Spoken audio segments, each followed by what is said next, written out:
Hello, it's CJ here again to bring you a musical review.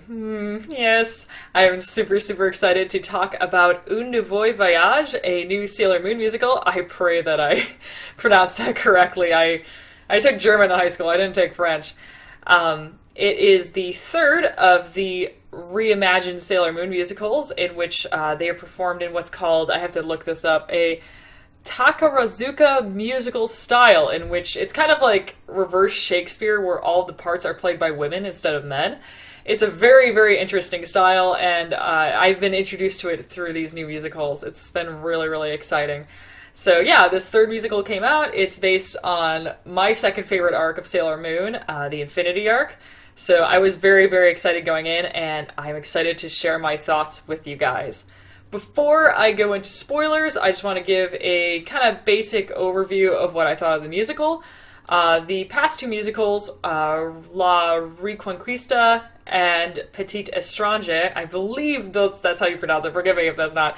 I really liked those two musicals. I've gone on record saying that these musicals are, in my opinion, what Sailor Moon Crystal should have been. It should have been a reimagining of the manga that took account of how it needed to change the story to suit its medium. What these musicals do is they remove characters, they remove plot lines, they remove various elements to make the stories fit better for a stage play.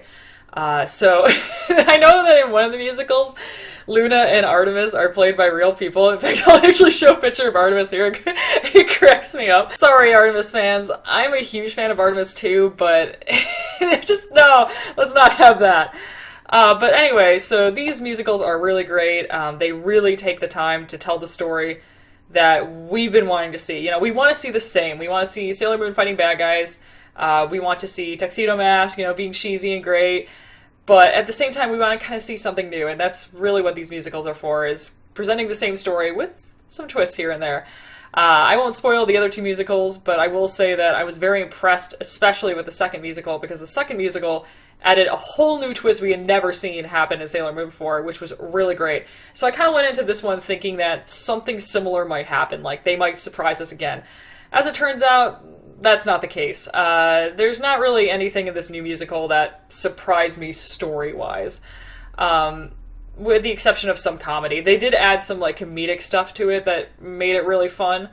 There's a lot of references to the manga, obviously, because the musical is more based on the manga, and there are actually some references to the original anime, particularly in the talismans. Like Sailor Uranus and Sailor Neptune both use the style of talismans from the old anime, not from the original manga. As far as the story goes, it's very good. There were some changes here or there that were very good. There weren't too many changes that I was bothered with. The actresses were great again. A lot of people have noted that the actresses, particularly who play the inner soldiers, so Moon, Venus, Mars, Mercury, Jupiter, they're not as strong as some of the other actresses.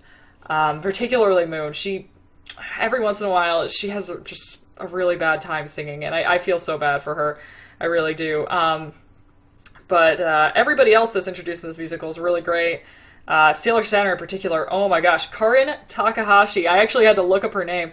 She is amazing in this musical. I mean, just absolutely incredible. All of her songs are just on point. I mean, oh my gosh, it's so hard to explain how good she actually is. I mean, she's I don't know if I would call her Broadway tier, but I mean, she's just miles better than everybody else. So yeah, I would recommend it. I'm not sure if it was as good as Petit Étranger. Is that how you pronounce it? I don't know. The Black Moon one. That one. The Black Moon musical. That plot twist in the Black Moon musical alone sealed the deal for me.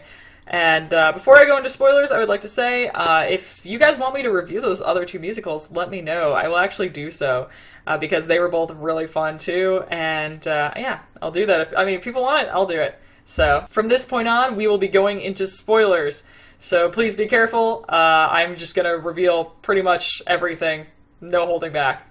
Alright, here we go. So, first up, let's start with the good. Yeah, let's start with the good first. I really liked The Witches 5. I thought The Witches 5 were great.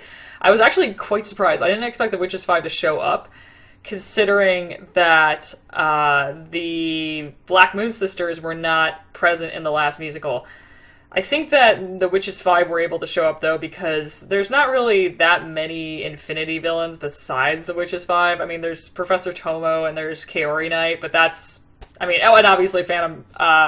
Pharaoh 90 and Mistress 9, but that's about it. I mean, there's not really much else, so I can kind of see why they included them. They were absolutely freaking hysterical, though. I mean, they're really, really funny.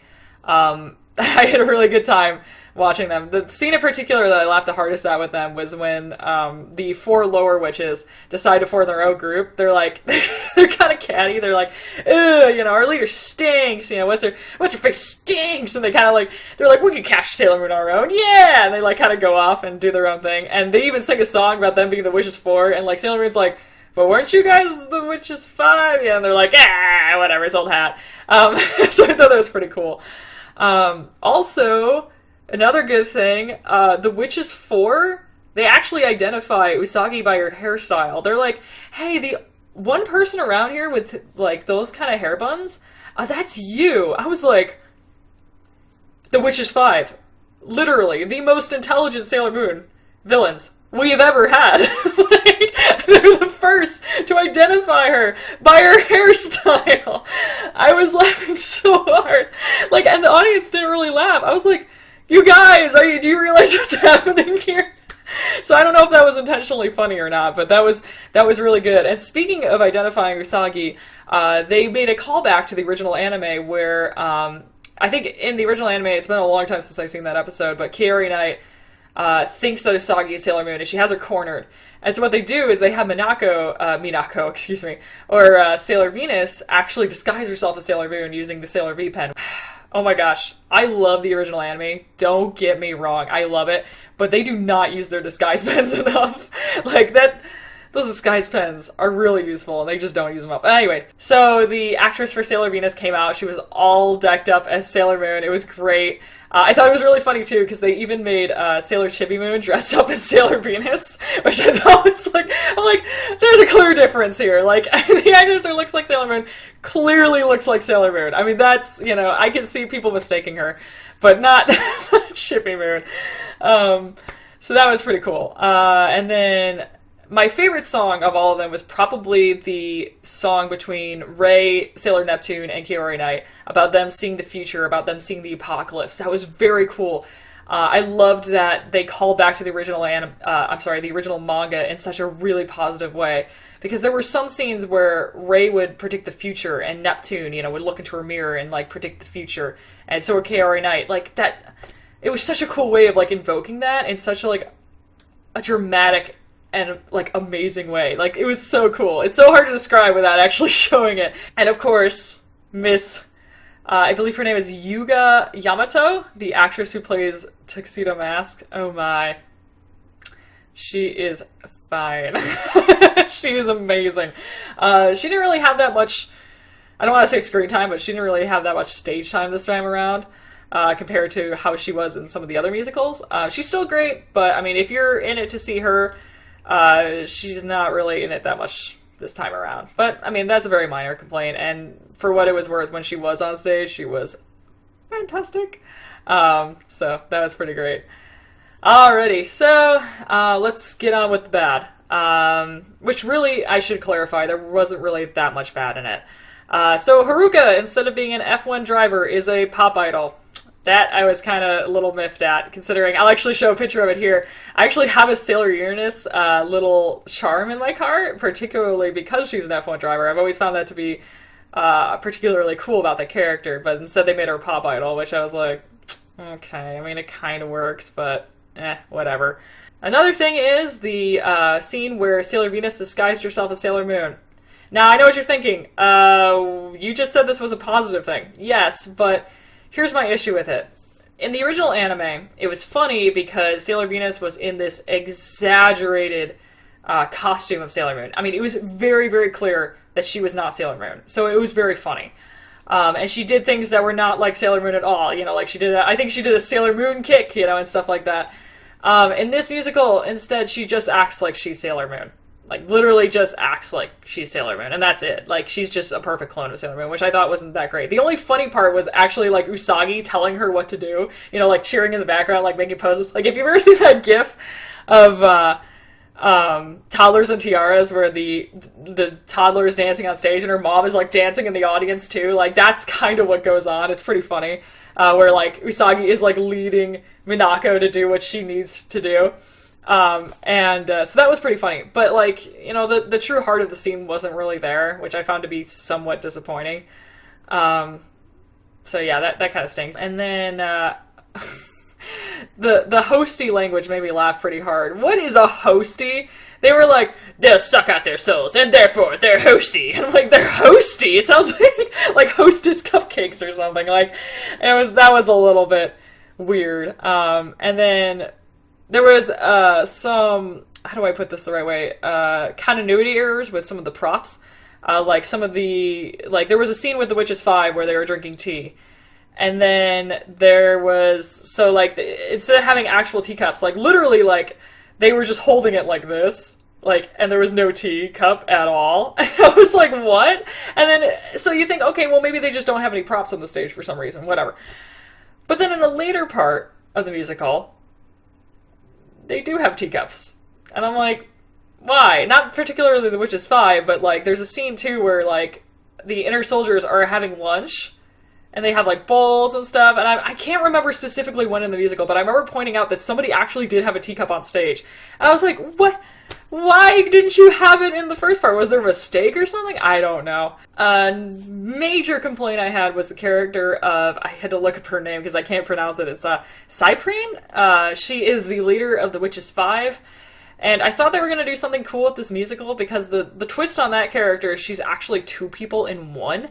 And I thought, like, you know, maybe they'd have, like, a cool musical number where, like, you know, the Witches 5 are doing their own thing, and, like, Sailor Scouts are like, yeah, we got you, 5 on 5, like, you know, you can't beat us. And they're like, 5 on 5, eh, you know, and then, like, you know, Cyprine would divide into two people, you know. I thought that would be really, really cool, especially considering in the second musical, they had clone Sailor Soldiers, and they did a really good job with those guys, making them look so similar to their original counterparts. I thought they were going to do the same for this character, and they didn't. They just threw that plot point out the window. She was just one person the entire time.